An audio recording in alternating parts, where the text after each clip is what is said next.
यह उथल पुथल उथाल लहर पथ से न डिगाने पाएगी, पतवार चलाते जाएंगे मंजिल आएगी आएगी, मंजिल आएगी आएगी। राजन देश मां गयो रे राजन फौज में गयो, इना देश के खातिर राजन मारिए गयो।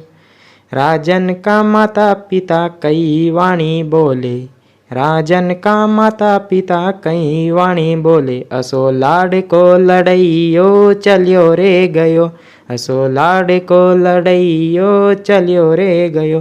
राजन देश मां गयो रे राजन फौज में गयो, इना देश के खातिर राजन मारिए गयो। दोस्तों नमस्कार, भारत दर्शन 2.0 पर आप सभी का स्वागत है।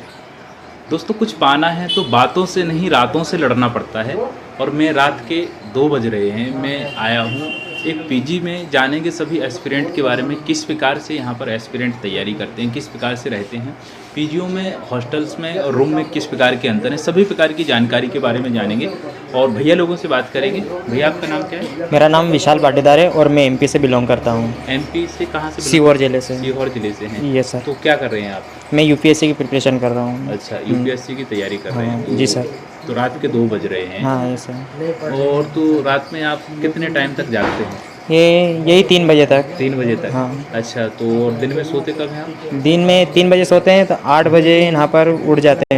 अच्छा। और फिर नाश्ता वगैरह मिल जाता है तो 8 बजे नाश्ता करके, हाँ। और फिर जिसके बाद 1.5 या 2 घंटे पढ़ाई हो जाती है। हाँ। कभी नींद कभी कम ले पाते हैं तो फिर नींद ले लेते हैं 1.5 घंटे के बीच में वापस। हाँ। फिर नहाना धोना हो जाता है, और उसके बाद फिर 11:30 या 12 बजे के टाइम के उसमें बीच में खाना आपको मिल जाता है यहाँ पर। कोचिंग ले रहे हैं कि? कोचिंग में ले रहा हूँ, दृष्टि IAS से कोचिंग ले रहे हैं। लाइब्रेरी जाते हैं आप? ना, रूम पे ही पढ़ते हैं? रूम पे से। अच्छा, तो दोस्तों इस पीजी के बारे में भी बता देते हैं, किस प्रकार से पीजीओ में रूम है, इन सभी के बारे में चर्चा करते हैं। तो भैया थोड़ा आगे आएंगे, ऐसा इसी को ले लीजिए और इधर आ जाइए, आप भी आ जाइए, थोड़ा इधर आ जाइए, उन रूम में चलेंगे। ये आप देख सकते हैं किस प्रकार से स्टूडेंट यहाँ पर रहते हैं सभी।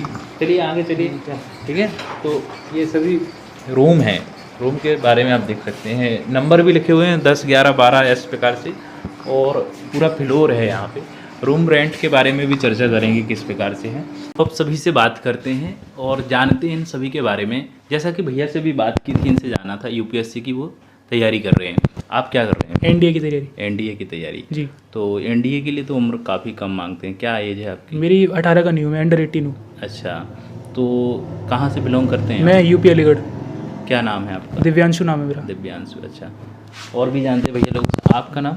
जितेंद्र प्रजापति। क्या कर रहे हैं आप? मैं यूपीएससी कर रहा हूँ। अच्छा, कहाँ से कोचिंग ले रहे हैं? दृष्टि IAS। दृष्टि से? सभी दृष्टि से ले रहे हैं, क्या बात है। दृष्टि से, क्योंकि हिंदी मीडियम का रिजल्ट दृष्टि से अच्छा आ रहा है, तो सभी फिर हिंदी मीडियम से जो भी बिलोंग करता है तो वो फिर दृष्टि में आता है। अच्छा, तो दृष्टि से बच्चे ज़्यादा ले रहे हैं हिंदी मीडियम के लिए? हिंदी मीडियम के लिए फिर दृष्टि से ज़्यादा एडमिशन आता है। अच्छा, और भैया से तो बात की थी, दृष्टि से आप ले रहे हैं? सर। और आप? दृष्टि से यूपीएससी तैयारी कर रहा हूँ मैं। अच्छा, तो आपने क्या फीस दी है उसकी? ऑफलाइन होगी? जी 2,08,000 रुपये इंस्टॉलमेंट में। 2,08,000 जी। रकम काफ़ी ज़्यादा है जी, बहुत ज़्यादा है। तो पैसे देने के बाद क्या लगता है आपको कि पढ़ना चाहिए कि फिर? नहीं, जब घर से आए हैं तो फिर पढ़ने के लिए तो आए हैं यहाँ पे। अच्छा, पढ़ने के लिए आए हैं। जी। तो दोस्तों सभी से बात कर रहे हैं हम, क्या कर रहे हैं, कोई यूपीएससी की, कोई एनडीए की तैयारी कर रहा है। और यहाँ पर दिल्ली में बात करें तो सभी प्रकार के एस्पिरेंट हैं, ऐसे भी एस्पिरेंट हैं जो जॉब भी करते हैं, बहुत सारे ऐसे एस्पिरेंट हैं तैयारी भी कर रहे हैं। कि यहाँ पे माहौल किस प्रकार से है? माहौल बढ़िया है। बढ़िया है? पढ़ने वालों के लिए बढ़िया है, ना पढ़ने वालों के लिए उसके लिए तो रहता ही है अलग। किस प्रकार से रहता है अलग? अलग रहता है मतलब आगे लड़कियों के साथ घूमते हैं, नया पढ़ने वाले तो, पढ़ने वालों के लिए, ना पढ़ने वालों के लिए बहाने होते हैं अलग। गलत बात है क्या लड़कियों के साथ घूमना? नहीं, गलत बात तो नहीं है, लेकिन यहाँ पढ़ने के लिए आए तो टाइम वेस्ट होता है ना। हाँ, तो मतलब दूसरे मतलब माइंड डाइवर्ट होता है। अच्छा, तो आप क्या कहना चाहेंगे इसके बारे में? इसके बारे में कुछ ज़्यादा कुछ नहीं कहना चाहूँगा। ये कहूँगा घर से आते हो पढ़ने के लिए, तो पढ़ाई में अपना काम ज़्यादा फोकस रहना चाहिए हमारा। अच्छा, तो आपका मतलब है कि लड़कियों के साथ घूमने से टाइम खराब होता है? हाँ, होता है। कितना टाइम घूमना चाहिए? कितना टाइम घूमना चाहिए? मैंने कहीं घूमा नहीं है तो पता नहीं है मेरे को। आपने घूमा नहीं? घूमना चाहते हैं? नहीं। अच्छा, अभी नहीं घूमना चाहता, अभी नहीं। कब आप मतलब तो ये 17-18 अपनी लाइफ में सक्सेसफुल होने के बाद। सफल होने के बाद, मतलब अंतिम टारगेट तो वही है आपका। हाँ। घूमना तो है लेकिन नहीं, सफल होने के बाद, है ना। तो देखो ये है कि हर एक एस्पिरेंट हो चाहे स्टूडेंट कोई भी हो, तैयारी करता है, क्यों करता है? एक सफल होने के लिए। और सफल होने के पीछे भी कुछ कारण होते हैं। किसी का कारण होता है अच्छा घर हो, बीवी हो, सभी परिवार खुश हो। तो भैया का अंतिम टारगेट भी यही, ऐसा नहीं एनडीए की तैयारी करेंगे, बढ़िया अपनी जीवन में सफलता पाएंगे। और उन्होंने बोला बाद में घूमेंगे, वो भी सही बात है कि यहाँ पर आएंगे तो पढ़ाई करना है, पढ़ाई के बाद जो शादी करना है या जो भी करना है तो बाद में करेंगे। आपने ये बोला। आप क्या करेंगे? सफलता कब लेंगे आप? सफलता मैं अगला अटेम्प्ट दे रहा हूँ, 28 मई को है 2023 में। वो मेरा पहला अटेम्प्ट रहेगा। और यही है कि सफल होने के बाद एक यूपीएससी में सफल होने के बाद एक रेस्पेक्ट अलग होती है। फिर घर वालों की रेस्पेक्ट, घर वालों के लिए कुछ करना है। जैसे उनका था कि बच्चे को पढ़ाना है, यूपीएससी करवाना है, तो उस हिसाब से यहाँ पे हम उसी टारगेट को लेके चल रहे हैं। अच्छा। और एक समाज सेवा, और उस पद पे रहने के बाद हम मतलब जो भी कमजोर वर्ग है उनकी सहायता अच्छे से कर पाते हैं। अच्छा अच्छा। तो आप भी बाल ब्रह्मचारी होंगे भैया की तरह, जैसे कि वो बोल रहे हैं कि यहाँ तो चीज़ों से दूर रहना है। चीजों से दूर ऐसा नहीं, जैसे पार्टनर अच्छे हो, सपोर्टिव हो तो कर सकते हैं, ऐसा कुछ नहीं, साथ रह सकते हैं। लेकिन जैसे अभी मेरा है या हम सबका किसी का भी है, तो हमारा फोकस अभी यूपीएससी पे या फिर भैया की एनडीए की तैयारी चल रही तो उसी पे है। अभी हम पूरा टाइम उस पे दे रहे हैं। क्या टोटल खर्चा कितना आ जाता है यहाँ पे? लगभग यहाँ पे ये आ जाता है 10 से 11 हजार रुपये। 10 से 11 हजार रुपये। और ये पीजी है, जो पीजी का क्या रेंट है? पीजी का जैसे ये वाला रूम है तो इसका 7,000 है। 7,000। 3 सीट है इसमें? हाँ, 3 सीट। और सिंगल सीट का क्या है? सिंगल सीट का 7,000 है, मतलब तीनों के मिला के 21,000। अच्छा, जैसे कि बहुत सारे ऐसे रूम हैं जिसमें सिंगल बेड डला हुआ है, तो उसके भी 7,000 है? नहीं, अलग अलग रेंट है। 8,000 है। उसके 8,000 है, सिंगल वाले का 8,000। जी सर। 8, 8.5। और ये बताइए कि आपका भी जो अंतिम गोल होगा, कब आप एग्जाम देंगे इसका? मैं 2024 में एग्ज़ाम दूंगा। 2024 में? 23 वाला नहीं देंगे आप? जी सर। आप 24 में, क्योंकि मेरी एज और ग्रेजुएशन तभी 24 में होगी। अच्छा, अभी 21 के नहीं हुई? जी नहीं। तो मतलब समय से पहले ही दौड़ना, जी जी, तभी सफलता मिल पाएगी। तभी अच्छा, मिल 2-3 पाएगी साल तो निकालना पड़ता है। Yes yes. ये बताइए कि यूपीएससी में हम करियर बना रहे हैं सभी, ज़्यादातर एस्पिरेंट, जैसे कि पहले बीटेक इंजीनियरिंग में जाते थे स्टूडेंट, अब ऐसा ही भीड़ यूपीएससी के लिए हो गई है। तो आपको नहीं लगता है कि वैकेंसी बहुत कम आती हैं, 1000 के लगभग आती हैं, और लाखों की तादाद में एस्पिरेंट उसमें अपना फॉर्म भरते हैं, तो सफल तो सभी नहीं हो पाते हैं। तो कहीं ना कहीं बैकअप प्लान होता है एक एस्पिरेंट का, तो आपका बैकअप प्लान क्या है? मेरा बैकअप प्लान तो मैं जैसे एमए कर रहा हूँ हिंदी लिटरेचर से, तो उसी में है कि हाँ आगे कुछ करना होगा तो फिर एमए से जो आगे, या पीएचडी करना है उसी में। अच्छा, तो उस फील्ड में जाना है अगर बैकअप प्लान की बात करें तो। अच्छा अच्छा।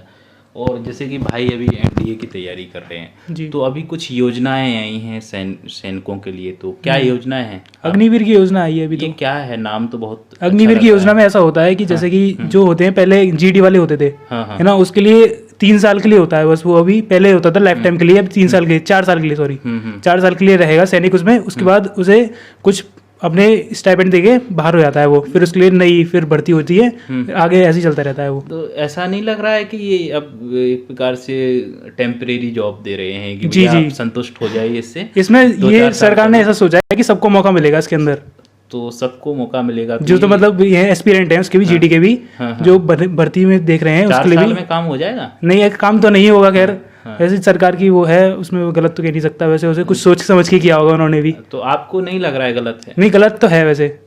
फिर संतुष्ट हैं? संतुष्ट, हाँ नहीं, करना संतुष्ट नहीं हूँ उसमें। मेरा तो अलग ही फील्ड है खैर, तो मतलब उसमें नहीं है, मेरा थोड़ा अलग है। एनडीए में ये वो थोड़ा नीचे ऑफिसर के लिए होता है एनडीए, अच्छा, ऑफिसर लेवल के लिए। अच्छा जी। तो आप किस पोस्ट पे जाना चाहेंगे? लेफ्टिनेंट। लेफ्टिनेंट। जी। फिर क्या करेंगे आगे जाके? लेफ्टिनेंट के आगे आगे प्रमोशन होता रहेगा। अभी तो खैर एनडीए वाले रिटन पे फोकस कर रहा हूँ मैं। रिटन के बाद तो इंटरव्यू होता है उसका, एसएसबी, अच्छा अच्छा। उसी पे फोकस है अभी सारा मेन। तो एस्पिरेंट ऐसे भी हैं जो तैयारी करना चाहते हैं, तो इसमें कब से तैयारी कर देना चाहिए? 12th मिडिल 12th में कर देनी चाहिए स्टार्टिंग। अच्छा जी। और इसका लास्ट जो एज होता है क्या होती है? 18.5। 18.5 तो जी। बहुत कम है फिर तो। बहुत पहले सारे 19.5 थी, अब ऐसे भी घटा के हैं कि 18.5 हो गई है। 18.5 तक तो समझ ही आ पाती है कि करना क्या है। नहीं तो उसके लिए तो पहले से ड्रीम्स होते हैं कुछ लोगों के। गांव में बहुत सारे स्टूडेंट ऐसे रहते हैं जिनको पता ही नहीं रहता 18.5 तक क्या करना है। हाँ होता है। तो उनके लिए आप क्या कहना चाहें? फिर आगे वो देखते हैं, फिर SSC GD की भर्ती देखते हैं आगे, उसमें एज थोड़ी ज़्यादा होती है ना, तब तक तो समझ आ जाती है। अच्छा दोस्तों, जैसे कि भाई NDA की तैयारी कर रहे हैं और ऐसे स्टूडेंट हैं कि जो गांव में ज़्यादातर स्टूडेंट देखो बहुत सारी चीज़ों से वो वाकिफ़ नहीं होते हैं, किस प्रकार से हमें रहना है, किस प्रकार से अपना कैरियर बनाना है। भैया की अभी उम्र 17 से 18 के बीच में है, वो तैयारी कर रहे हैं। इस उम्र में गांव में स्टूडेंट खेलते हैं, कबड्डी खेलते हैं, कोई क्रिकेट खेलता है। कैरियर के बारे में सोचना चाहिए, लेकिन ये है कि अपनी जो अवस्था है उसके अनुसार चलना चाहिए। तो भाई जैसा बोल रहे हैं कि हमें तैयारी करना है, तो बहुत सारे ऐसे एस्पिरेंट हैं, उनके इंटरव्यू देख सकते हैं, यूट्यूब पे बहुत सारे पड़े होते हैं। तो 18 साढ़े 18 इसकी एज होती है लास्ट, तो आप कैरियर बना सकते हैं। NDA को बहुत सारी जॉब हैं, ज़्यादातर सैनिक में 21 साल तक चलता है, इसके बाद 25 भी चलता है। 25 पता नहीं आगे चलता है रहता है, उसकी मेरे को जानकारी अच्छा, नहीं है। तो ये बताइए कि UPSC के लिए क्या टाइमिंग होता है, उम्र का क्या कैसा होता है? उम्र का तो होता है जैसे जनरल से हो तो मतलब 6 अटेम्प्ट दे सकते हैं, और एज लिमिट 30 होती है। 30 है। और अगर इससे देना हो OBC से तो इसमें 9 अटेम्प्ट होते हैं, और एज लिमिट हो जाती है बढ़ के 32। और अगर मतलब क्राइटेरिया SC ST से है तो इसमें 12 अटेम्प्ट हो जाते हैं, और 35 क्राइटेरिया हो जाता है फिर। अच्छा 35 का। और ये बताइए कि जो एस्पिरेंट हैं जो यहाँ दिल्ली आना चाहते हैं, उनके लिए क्या आपका मैसेज रहेगा? मेरा मैसेज तो यही है कि दिल्ली आने से पहले जैसे कि आप पहले तो UPSC के बारे में सोचिए, पहले थोड़ा टाइम लेके 1 या 2 महीने के लिए जो UPSC की प्रिपरेशन कर रहे हैं उनसे भी आप उनसे गाइडलाइंस लीजिए। और अब तो वैसे सोशल मीडिया बहुत हो गया, यूट्यूब वगैरह, उन पर सर्च मारते रहिए कि UPSC क्या है, कितना सिलेबस है, कब तक इसकी प्रिपरेशन होगी, अपना बैकग्राउंड क्या है, अपन इसके लायक है या नहीं है। और इसमें आने से पहले आप पहली बात तो ये कि आप NCERT कवर कर लीजिए। अच्छा। हाँ, क्योंकि वो आपको बेटर रहेगा, क्योंकि आपका बेसिक ठीक रहेगा तो आपको बेस क्लियर ठीक रहेगा आपका NCERT का, तो आपको इधर प्रिपरेशन और NCERT ये आंसर राइटिंग वगैरह करने में और सब्जेक्ट को समझने में, जब आप स्टैंडर्ड बुक पढ़ोगे तो उसमें इतनी आपको दिक्कत नहीं आएगी NCERT पढ़ने के बाद। अच्छा जी सर। बाकी शौक क्या है आपका, बाकी पढ़ने के अलावा? बहुत सारे एस्पिरेंट होते हैं। क्रिकेट जी खेलते हैं या देखते हैं? नहीं, देखते हैं और खेलते दोनों, लेकिन यहाँ पे दिल्ली में तो खेले नहीं है ना। हाँ। क्योंकि लगभग 4 महीने हो चुके हैं हमें यहाँ पे आए हुए, तो सिर्फ और सिर्फ फोकस जो है UPSC पे है सिर्फ अभी। अच्छा। हाँ, और T20 वर्ल्ड कप चल रहे हैं, तो फिलहाल में भारत पाकिस्तान का मैच हुआ था वो देखा था, लेकिन अब मैच देखना बिल्कुल बंद कर रखा है। जी। तो मतलब अपना शौक को आपने क्या किया है, अभी मार दिया है? जी। तो ये गलत बात है कि सही बात है? नहीं, फिलहाल तो जो फोकस होना चाहिए वो अपने उस पे टारगेट पे होना चाहिए। अच्छा। क्योंकि शौक तो बाद में भी पूरे हो जाएंगे, पहले अपने जो अपने टारगेट या एम बना रखा है पहले वो लो आप। अच्छा जी। आपका शौक क्या है? मेरा शौक तो संगीत वगैरह में, जैसे ढोलक वगैरह बजाना, गाना। अच्छा, गा भी लेते हैं? हाँ जी सर। तो कुछ सुना सकते हैं दोस्तों? यहाँ पर देखो स्टूडेंट बहुत कलाकार हैं दिल्ली में। बात ये नहीं है कोई पढ़ता है, कोई साथ में अपने कलाकारी को भी दिखाता है। भैया पढ़ते हैं और म्यूजिक से भी प्यार करते हैं, और बहुत बड़ी बात है ये सरस्वती है। तो आप थोड़ा कुछ सुना सकते हैं सभी? जी सर, मैं एक थोड़ा मोटिवेशन सॉन्ग है, थोड़ी उसकी भाषा थोड़ी सी डिफरेंस है, तो ध्यान से सुने। यह उथल पुथल उथाल लहर पथ से न डिगाने पाएगी, पतवार चलाते जाएंगे मंजिल आएगी आएगी, मंजिल आएगी आएगी। वाह वाह, क्लैप कर दिया इनके लिए। क्या बात है, थैंक यू सर। ओ बहुत बहुत बढ़िया। तो दोस्तों ये छुपा हुआ है, देखो ये कलाकारी सभी के अंदर छुपी होती है। आप क्या करते हैं? यही मेरा हॉबी तो रहा है, क्रिकेट खेलना और देखना। हाँ। लेकिन यहाँ आने के बाद तो क्रिकेट वगैरह बंद ही है। तो ये तो गलत बात हो जाती है ना। तो यहाँ पे इतने टाइम भी मिल नहीं पाते ना सब। जैसे यहाँ पे इतने प्लेयर नहीं हो पाते फिर क्रिकेट खेलने के लिए।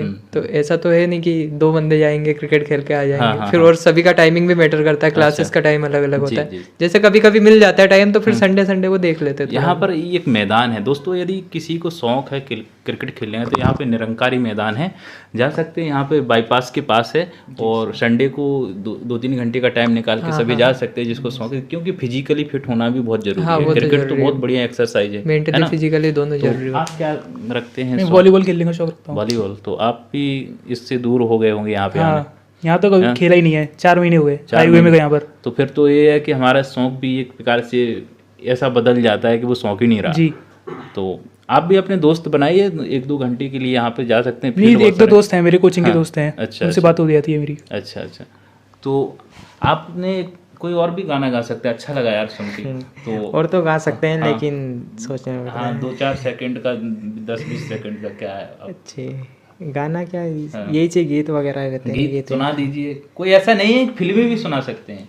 फिल्में कोई तो आपका कुछ जो आपके एरिया वाला है, जो जैसे कि हर एक लोकल फॉक वो होते हैं एमपी का song। सुना दो कोई एमपी की लैंग्वेज में। एमपी का लैंग्वेज में अभी MP अभी तो से कुछ आप नहीं हैं? आ रहा माइंड में। MP से हैं? हाँ जी तो सर। MP में कौन सी बोली बोली जाती है? हमारे क्षेत्र में मालवी बोली जाती है। मालवी। जी सर। और वहाँ पे बुंदेलखंडी भी बोली बुंदेलखंडी इधर ये ग्वालियर, जाती है। हाँ, विदिशा, टीकमगढ़, हाँ टीकमगढ़ हो गए, छतरपुर हो गए, पन्ना इधर साइड। साइड बोली जाती है। अच्छा, तो मालवी आपके एरिया में कौन सी मालवी बोली जाती है? जी सर। इंदौर साइड। हाँ, अच्छा, तो आपका जो एरिया वाला कोई सॉन्ग हो वो सुना दीजिए। एरिया वाले सॉन्ग तो ये ग्रामीण क्षेत्र से हाँ, मिलते हैं ग्रामीण वैसे। क्षेत्र से वही तो सुनना है। देखो जो हमारी संस्कृति है, कल्चर है, यूपीएससी में तो वो पूछा जाता है। चलो ठीक है, मैं एक फौजी का सॉन्ग सुना देता हूँ। हाँ हाँ। राजन देश माँ गयो रे, राजन फौज में गयो, इना देश के खातिर राजन मारिए गयो। राजन का माता पिता कई वाणी बोले, राजन का माता पिता कई वाणी बोले, असो लाड को लड़ैयो चलियो रे गयो, असो लाड को लड़ैयो चलियो रे गयो। राजन देश माँ गयो रे, राजन फौज में गयो, इना देश के खातिर राजन मारिए गयो। वाह वाह वाह। दोस्तों, ये फौजी भाइयों के लिए गीत था और उन्हीं की वजह से हम यहाँ बैठे हैं। तो आप भी उसी फील्ड में जाना चाहते हैं, तो आपके ऊपर ये गाना है। तो बहुत अच्छा लगा आपसे बात करके सभी से। दोस्तों, ये अभी तक का सबसे बेस्ट वीडियो माना जाएगा मेरे लिए, तो क्योंकि ऐसे भाइयों से बात नहीं हो पाई है, क्योंकि सभी तैयारी करने वाले मिलते हैं, कहीं ना कहीं उनके अंदर जो छुपा होता है कुछ कलाकारी। तो भैया से बात करके सभी से अच्छा लगा। आप सभी का बहुत बहुत स्वागत है और धन्यवाद। तो अगले वीडियो में नए टॉपिक के साथ मिलेंगे, तब तक के लिए नमस्कार।